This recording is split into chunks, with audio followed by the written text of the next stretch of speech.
Honorable député de Drummond. Merci, Madame la Présidente, et je remercie ma collègue de Shefford que j'ai bien hâte d'entendre à son tour dans quelques minutes. Madame la Présidente, moi aussi j'ai été surpris par ce coup d'éclat. Je reconnaissais sur le coup, je disais même aux gens autour de moi, attendez un petit peu, là, ils font ça parce que ça va couper l'herbe sous le pied aux conservateurs, mais ils vont revenir avec d'autres choses parce que c'est pas dans leur nature, les libéraux, de ne pas, à tout le moins, faire semblant d'être actifs dans la lutte au changement climatique.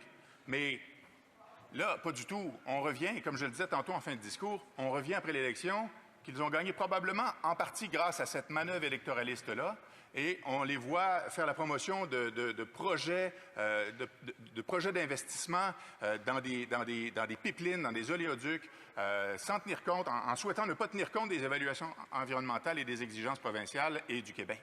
Madame la Présidente, ça n'a pas de sens. Même l'OCDE a dénoncé cette décision-là du gouvernement. Alors, le manque de crédibilité, il est flagrant présentement et ils ne peuvent... écoutez, c'est carrément de leur faute, littéralement. Et pour se défaire de cette espèce d'apparence de manque de crédibilité qu'ils se sont développés, il va devoir mettre en place des actions concrètes pour engager une lutte réelle contre les changements climatiques. L'honorable secrétaire parlementaire au leader du gouvernement à la Chambre. Donc, il n'y a pas de trucage ici. On a un nouveau premier ministre et un nouveau gouvernement. Le nouveau premier ministre a indiqué que nous allions éliminer la taxe carbone pour les particuliers. Et donc, c'est logique de ne pas éliminer la remise canadienne sur le carbone 28 jours plus tard, lorsque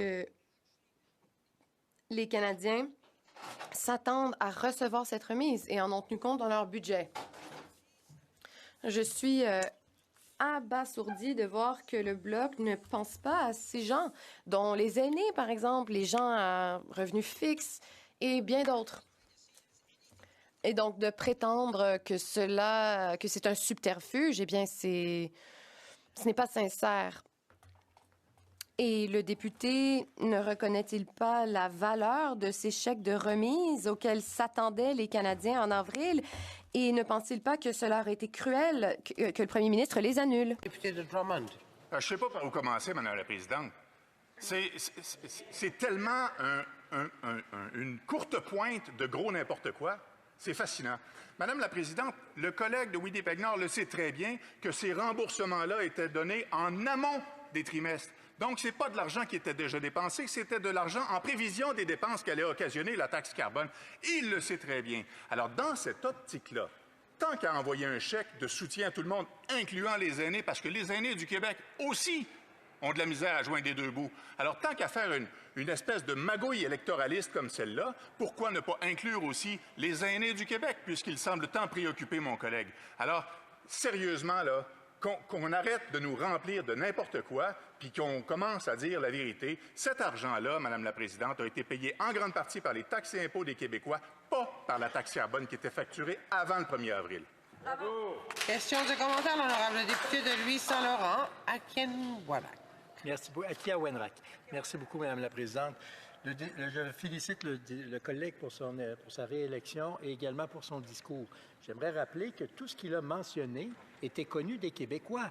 Pendant le débat des chefs, son chef, qui, à mon point de vue, a mené une très bonne campagne, c'est ce que je pense, c'est pas mon ami politique, mais je sais reconnaître le talent et le travail. Il n'a pas fait d'erreur majeure dans sa campagne électorale, mais malgré tout, le parti que représente le député a été particulièrement éraflé par le Parti libéral, une dizaine de comtés de perdus. Et même, le chef a abordé directement la question avec le premier ministre. Et malgré ça, les Québécois ont élu 44 députés libéraux au Québec. Comment explique-t-il cette situation? Honorable député de Drummond, en 10 secondes. En 10 secondes. La peur, Madame la Présidente. La peur qui a été alimentée tout au long de cette campagne-là par, je dirais, une alimentation assez habile d'un point de vue politique d'une équipe qui cherche à gagner des élections en sachant très bien que les aînés et les plus démunis allaient avoir peur. À reprendre le débat.